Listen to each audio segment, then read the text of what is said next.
भैया साहब, ये 3 मजीद गिरफ्तारियां, ये आपको क्या लगता है कि ये टॉप सिटी वाले मामले की वजह से हैं, या फिर इसका कोई पाकिस्तान तहरीक इंसाफ या इमरान खान के साथ ताल्लुक और उनके लिए सहूलतकारी करना, या 9 मई के वाकयात, इन तमाम चीज़ों से भी कोई ताल्लुक हो सकता है?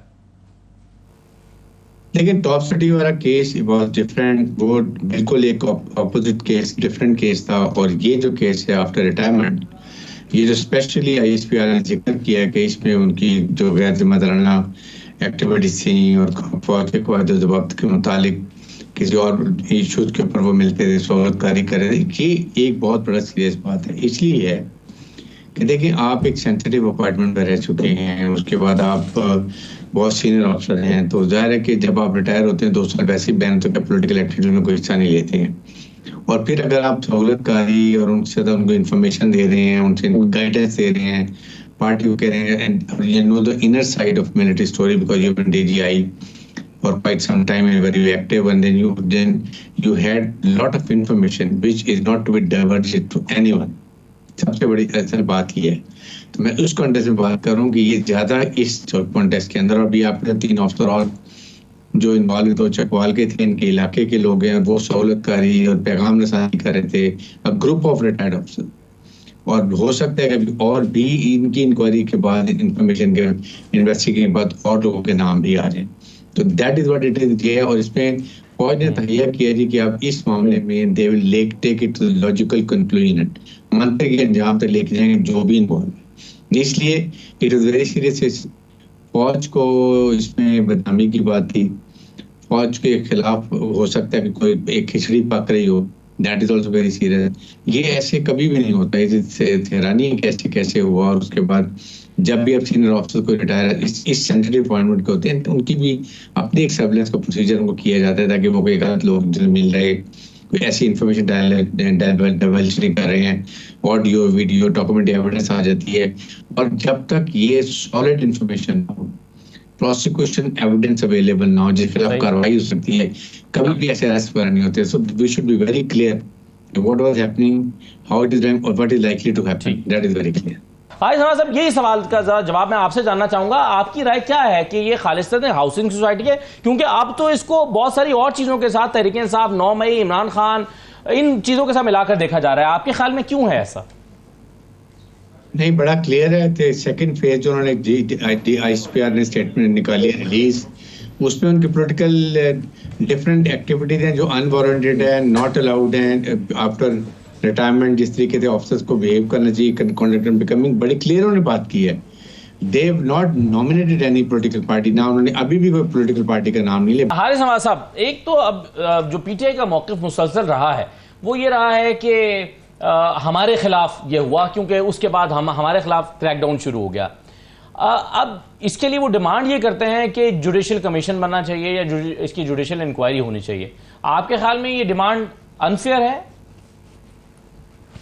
देखिए, बात यह है कि जुडिशल कमीशन उस वक्त होता है जब कोई डाउट होता है। अगर 9 मई की proper audio video documentary evidences हैं, रिकॉर्डिंग्स हैं कि वो कैसे इंस्ट्रक्शन पास हो रही है, कौन इंस्ट्रक्शन दे रहा है, अगले दिन के लिए फिर अटैक की तैयारी हो रही है, उसकी कंप्लीट इंफॉर्मेशन हो, तो then you don't want to waste time. ये वेस्ट टाइम तो कोर्ट्स ने किया है। कोर्ट्स ने क्योंकि डिले कर दी, स्टे कर दी ऑर्डर्स मिलिट्री कोर्ट्स को। अदरवाइज तो अब तक जो जिनका कसूर था उनको सजा मिल जाती, जिनका नहीं था वो फारिग चले जाते। लेकिन कोर्ट्स की बहुत बड़ी रिस्पॉन्सिबिलिटी है, और ये बड़े अफसोस की बात है कि हमारी जुडिशरी जो है वो नेशनल इंटरेस्ट को सही नहीं देखती है, वो अपने रिफॉर्म्स नहीं करते हैं। वही डिस्ट्रिक्ट कोर्ट्स में सब पुराने केसेस चलते जा रहे हैं जो 20-20 साल चलते हैं। मिलिट्री कोर्ट्स का और स्पेशल एंटी टेरर कोर्ट का फर्क यही है, मिलिट्री कोर्ट्स में डे टू डे केसेस होते हैं, इंसाफ के तकाजे सारे पूरे होते हैं, डिफेंस को लॉयर मिल जाता है, आप आगे हाई कोर्ट में भी जा सकते हैं, लेकिन टाइम वेस्ट नहीं होता। सिर्फ ये फर्क है, उधर 10-10 साल लग जाते हैं, तो जो पर्पस अदा होता है वो खत्म हो जाता है, जिसको हम कह रहे हैं जस्टिस डिले, ये जो आप कह रहे हैं ना, एक तासुर आमतौर पर ये है कि स्टे ऑर्डर मिल गया, जैसे यास्मीन राशिद साहबा का मामला है, या उमर सरफराज चीमा है, या फिर मियां महमूद रशीद हैं, इनके केसेस में स्टे नहीं हुआ। इनके केसेस में ये है कि पुलिस ने रिकॉर्ड आज तक पेश नहीं किया, जिसकी वजह से इनका ट्रायल नहीं हो पा रहा। और बेल भी नहीं हो रही, और बेल भी नहीं हो रही क्योंकि इनका रिकॉर्ड अभी तक अदालत में पेश नहीं किया गया। वो तो प्रोसिक्यूशन ने पेश करना है। अगर ये तमाम एविडेंस मौजूद है तो आपके ख्याल में रिकॉर्ड क्यों नहीं पेश किया जा रहा? Sir, the issue is that then it is a fault of the courts. Courts को चाहिए कि अगर वो ऑर्डर करेगी छोड़े अगर आप एविडेंस नहीं है।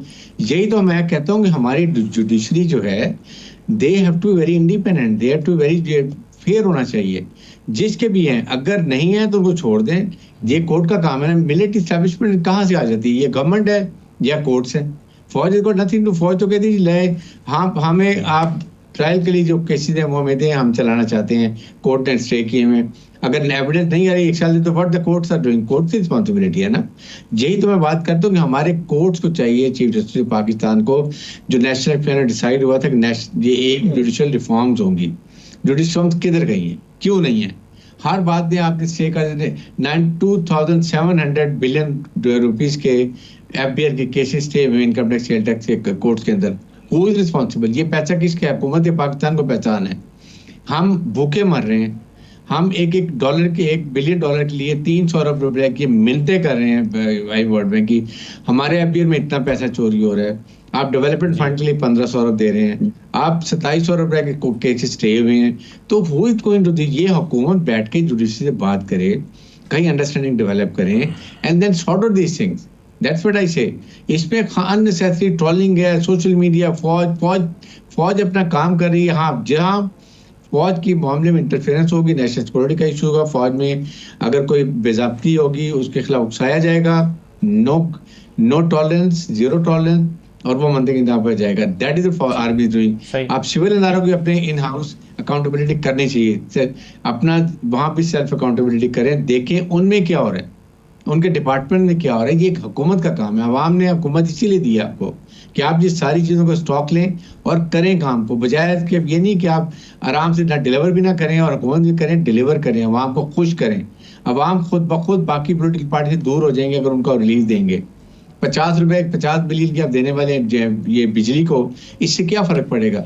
1500 रुपए का डेवलपमेंट फंड दे रहे हैं लोगों को, जो MNMP को पैसा डेवलप करेंगे।